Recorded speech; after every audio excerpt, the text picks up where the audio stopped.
पवित्र बाइबल जीवन देने वाली पुस्तक हिंदी ऑफिशियल यूट्यूब चैनल में आपका स्वागत है। हमारे वीडियो प्रतिदिन प्राप्त करने के लिए कृपया हमारे चैनल को सब्सक्राइब करें और नोटिफिकेशन आइकॉन भी दबाएं। आज का पवित्र बाइबल पाठ दूसरा सामुएल की पुस्तक अध्याय 1। दाऊद को शाऊल की मृत्यु का समाचार मिलना। शाऊल के मरने के बाद जब दाऊद अमलेकियों को मारकर लौटा और दाऊद को सिकलग में रहते हुए 2 दिन हो गए, तब तीसरे दिन ऐसा हुआ कि शाऊल की छावनी में से एक पुरुष कपड़े फाड़े सिर पर धूल डाले हुए आया। जब वो दाऊद के पास पहुंचा तब भूमि पर गिरा और उसको दंडवत की। दाऊद ने उससे पूछा, तू कहां से आया है? उसने उससे कहा, मैं इस्राएली छावनी में से बचकर आया हूं। दाऊद ने उससे पूछा, वहां क्या बात हुई, मुझे बता।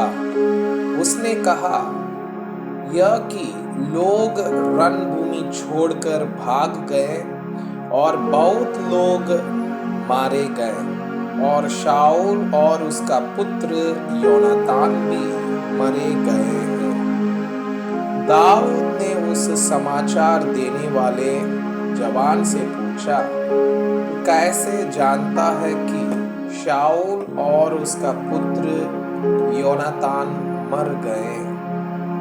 समाचार देने वाले जवान ने कहा, संयोग से मैं गिलबो पहाड़ पर था, तो क्या देखा कि शाऊल अपने भाले की ठेक लगाए हुए हैं।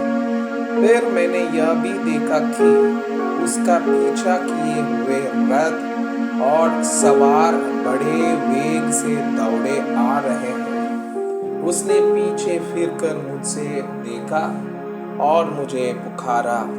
मैंने कहा, क्या आज्ञा? उसने मुझसे पूछा, तू कौन है? मैंने उससे कहा, मैं तो अमलेकी हूँ।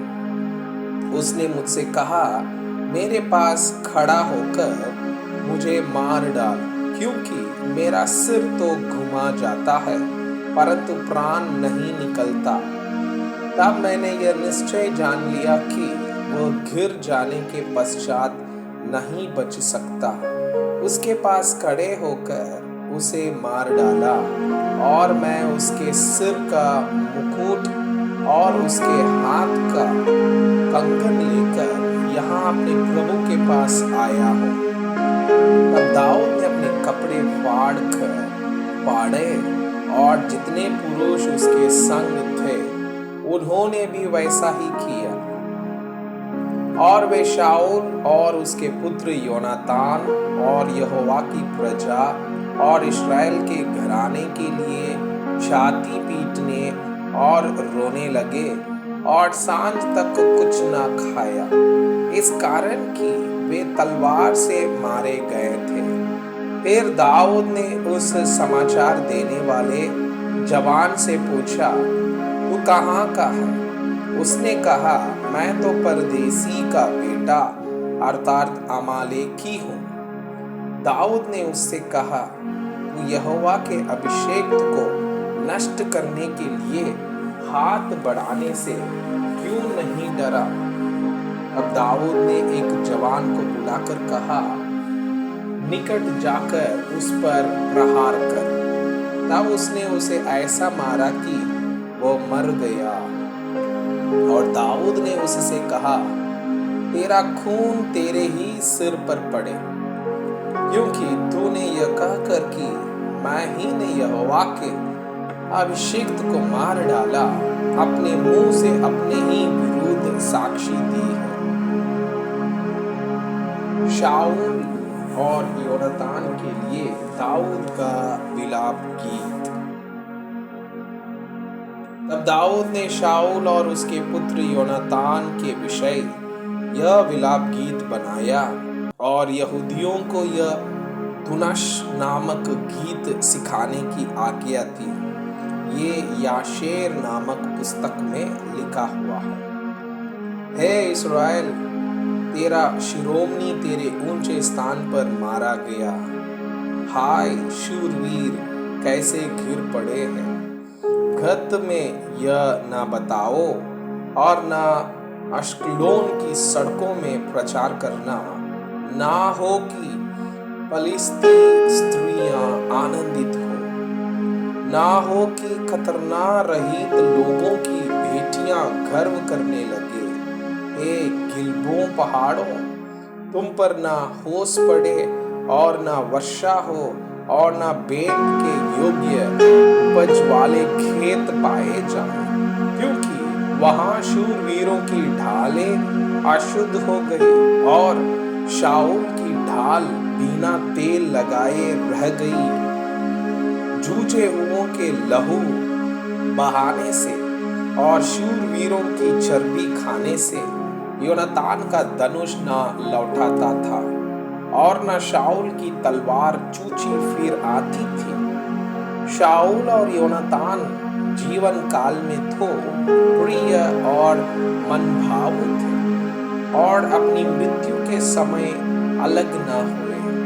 वे उकाब से भी वेग से चलने वाले और सिंह से भी अधिक पराक्रमी थे।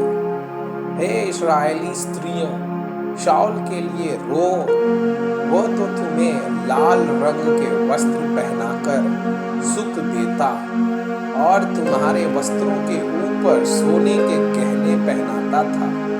हाय युद्ध के बीच शूरवीर कैसे काम आए।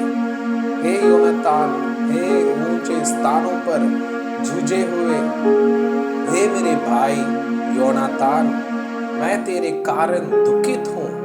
तू मुझे बहुत मन भावु जान पड़ता था। तेरा प्रेम मुझ पर अद्भुत वरन स्त्रियों के प्रेम से भी बढ़कर था। हाय शूरवीर कैसे गिर गए और युद्ध के हथियार कैसे नष्ट हो गए हैं।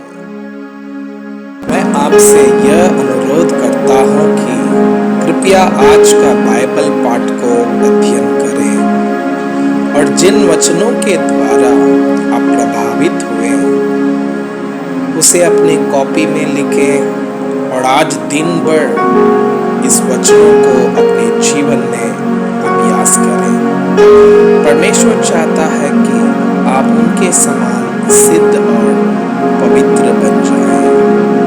परमेश्वर आप